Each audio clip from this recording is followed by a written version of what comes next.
વાવડી ગામે ક્રિકેટ ટુર્નામેન્ટનું આયોજન રાખવામાં આવ્યું હતું અને આજે ટુર્નામેન્ટનો પહેલો દિવસ હતો એટલે આજે આપણે પગે ગયા વાવડી ગામની મુલાકાતે એટલે કે ક્રિકેટનું ટુર્નામેન્ટ જોવા અને આ ટુર્નામેન્ટનું આયોજન નાઇટ ઉપર રાખવામાં આવ્યું હતું એટલે ઘણી બધી વસ્તી પણ જોવા આવી હતી અને હમણાં બધાનું સન્માન થતું હતું એટલે આપણે વિચાર લીધું હતું ત્યાં ઘડી આપણે મેદાન જોઈને આવી જાય એટલે અહીંયાથી સીધો હું ગ્રાઉન્ડમાં આવી ગયા અને ગ્રાઉન્ડમાં પગ્યા પાસે 5 પછી આપણા ભાઈબંધો આવી ગયા એટલે ભાઈબંધો સાથે બેગથી ફોટા ખીચવા લીધા અને હવે વારો હતો પાછું ગ્રાઉન્ડની બહાર જવાનો અને આ ગ્રાઉન્ડ ઓપનિંગ કરવા માટે સદારામ હોસ્પિટલમાંથી ડોક્ટર ગોવિંદભાઈ પણ આવવાના છે ગ્રાઉન્ડનું ઓપનિંગ કરવાનો ટાઈમ પણ થઈ ગયો હતો અને બધા પણ આવી ગયા હતા એટલે હવે વારો હતો ગ્રાઉન્ડ ઓપનિંગ કરવાનો એટલે સીધા આપણે મેદાનમાં પકી ગયા વ્યવસાયલક્ષી ક્રિકેટ ટુર્નામેન્ટના આયોજન ઘણા બધા જોયા.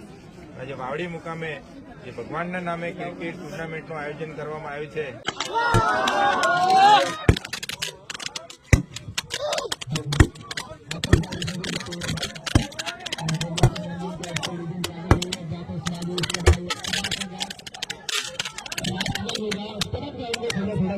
તમને વધુ ઘટું કાલના વ્લોગમાં બતાવીશ એટલે મને ફોલો કરતા જજો.